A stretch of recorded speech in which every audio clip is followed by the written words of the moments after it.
Here we go in 3, 2, and 1.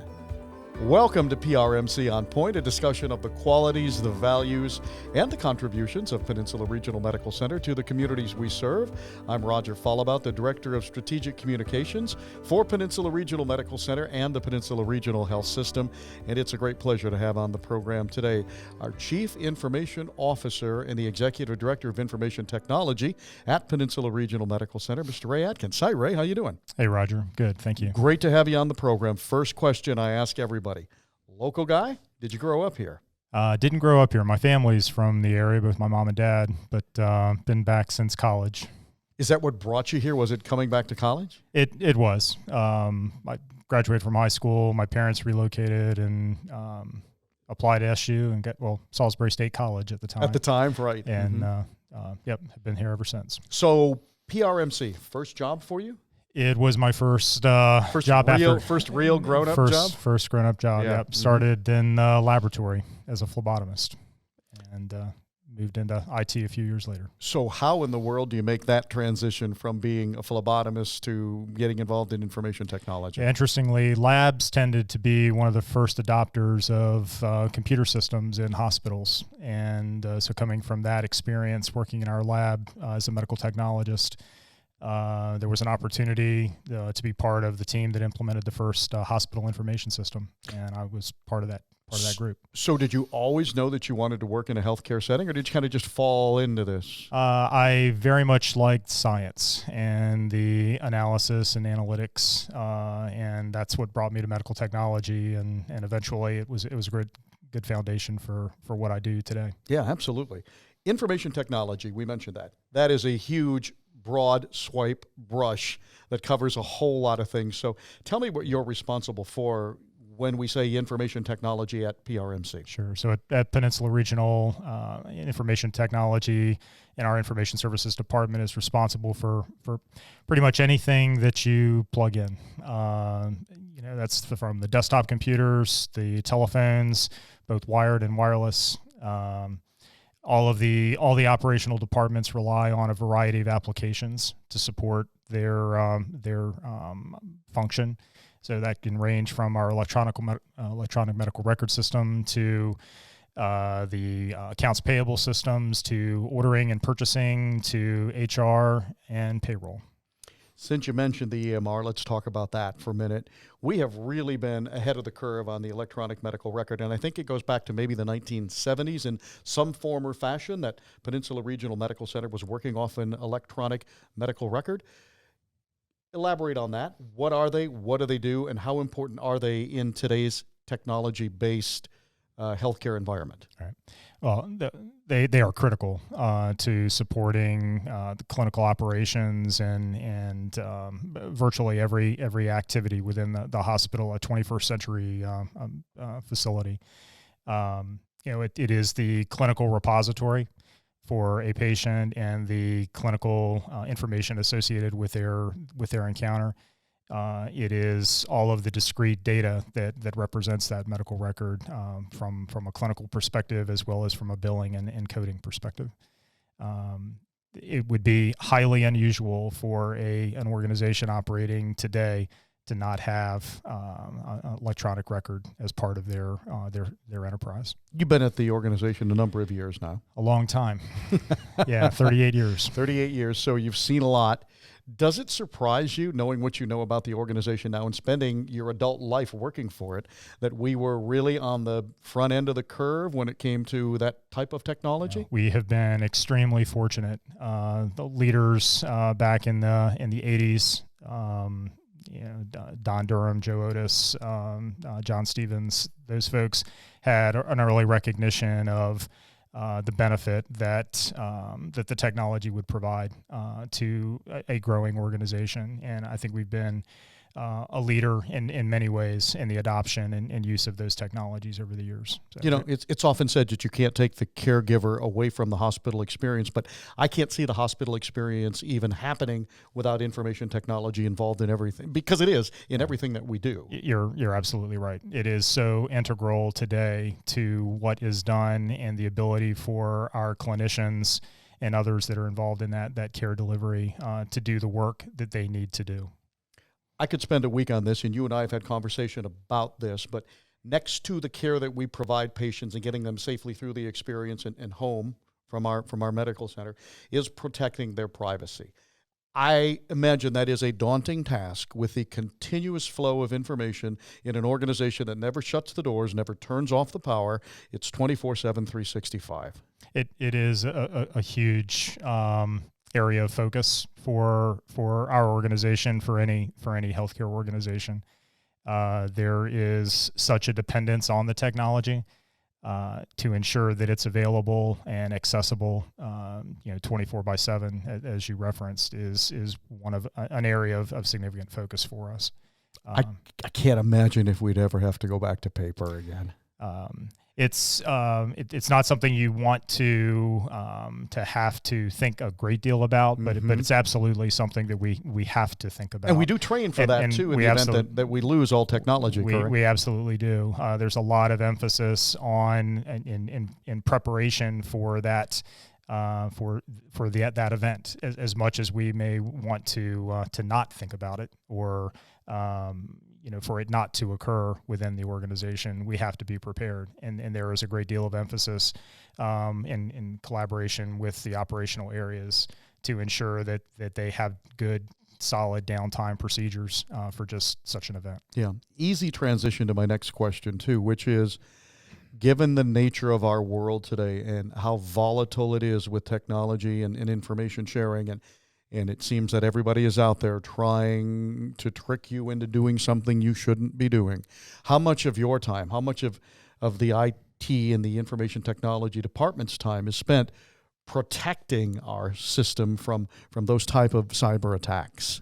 Yes, we do a great deal of time. So both from a technology, from a process, from a policy perspective, from an educational perspective, we devote a great deal of attention to ensuring that we have the right tools and the right capabilities in place to minimize. You cannot eliminate the risk that's associated with it or the probability, but what we can do is manage and then prepare, as we mentioned before, in the event that something undesirable should occur, that we've got good policy and process in place to deal with those events. Sure. All of us are possible targets for cyber crimes and cyber terrorism, but why does it seem that healthcare seems to be a particularly favorite target of these folks that are out there doing this type of stuff?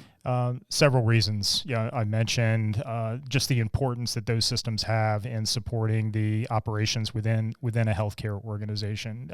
The folks, the bad guys out there, they know how important it is that those systems are available. There's also value in the information that they contain, and I think there's an awareness of that. But I think the folks know that organizations are going to do whatever they can to protect that information, but then also ensure that it's available to folks. So it is a high risk target. Yeah, for sure. You mentioned this. We do continuously train, and we're continuously educated on what to keep an eye out for. But what about the average guy at home? Is there some good advice that you can offer them on what they should be doing or what they should be keeping an eye out for? Yeah, I think probably the most important thing, and you mentioned the education, the ongoing education that we do with our own staff is to think.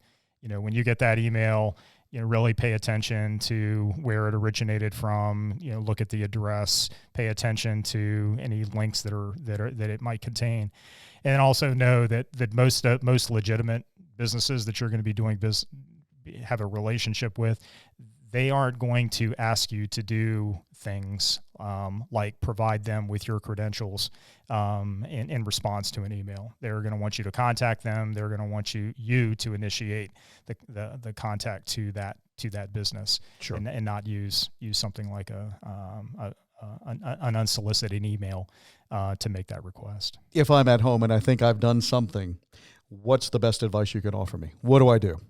I think you contact the whatever that business might be, whether that's your bank, whether that's your insurance, whether that's Amazon, whomever it might sure. be, and try to remedy that directly. Ray, we are now 3 with a new health system being formed: Peninsula Regional Medical Center, Natticook Memorial Hospital, and the McCready Health Pavilion down in Crisfield. I know that we're running on an Epic platform here for our EMR. Natticook is running Cerner. I'm not quite sure what McCready is doing, but how do you get us all talking together, and what's the plan to make everybody on the same system and speaking the same language? Yeah, there's a lot of interest in that plan, but you're absolutely, one of the goals when system or organizations come together is to begin to normalize that the infrastructure and the systems that are used within that. Epic, being our EMR, is of prime importance in developing that plan. As McCready comes online with us in March, they will immediately transition to Epic as their EMR. With Natticook, it's obviously a more complex organization, larger, more to consider. There's the relationship they have with their existing EMR vendor. So working through the details of that is something we are in the midst of. I think the assurance is that it is a priority from a planning perspective, and would expect within the next couple of months that we'll be finalizing that plan. And we all become an Epic health system, correct? We will have Epic at the core of our for our EMR. And I know we made that switch in 2016, November of 2016. 2016. So why Epic? What makes that the best system out there available to us? Right. Epic is depending on who you ask, they're either number 1 or 2. I think from our perspective, our reason for selecting them was because of the experience of others like us. They had a great deal of structure and probably one of the most important characteristics for us in that decision, a measure of success. Folks that followed their plan, implemented within the time frame that was established, and had been successful in accomplishing that, and that was very, very important to us. And we have been, not that every day is a great day, but I think that what we have been able to accomplish by having that foundation, not only for Peninsula Regional, but also to support the growth that we are now experiencing and bringing other organizations into our system. Epic, our ability to extend Epic to them is a proven capability.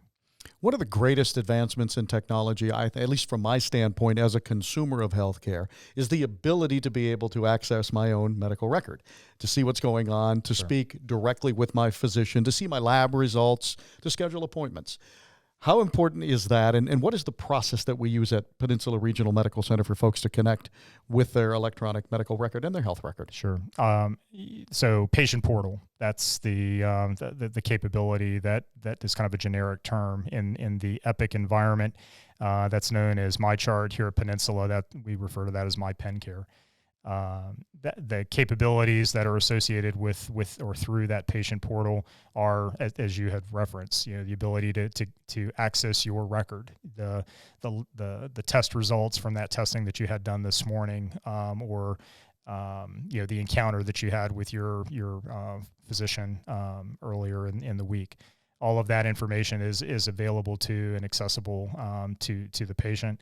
There's additional capabilities that we are evaluating, the ability to schedule through that portal, to communicate with your provider is something that's available today. If you've got a question or have a prescription that you're needing to have refilled, all of that interaction can actually occur through the portal and negate the need for a phone call, and waiting in queue to speak to someone in the practice. So it's a great enabler for our patients and something that I think they highly value. Yeah, great source of knowledge, but not a replacement for the follow-up conversation with your physician, because sure. I'll tell you, I can't interpret every result that comes out in that thing.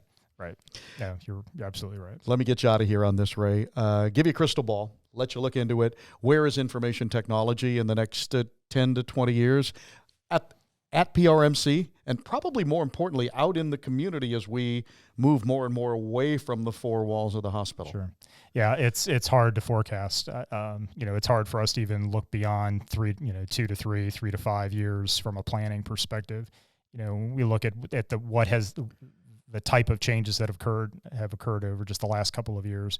I think there will be more technology, more utilization of the information that is available, and the ability to deliver that in a more timely fashion to that decision maker. Whether that's the patient, the provider, but to your point, I think much of what we have been accustomed to supporting from a centralized standpoint, Mm-hmm. in a hospital setting, that will continue to push out from that hospital campus, and services that will be available in the home, and access to clinicians from within the home. Those are all things that are possible today, but that will certainly be much more widely available. Sure, and always a busy job for you guys and gals in information technology going forward.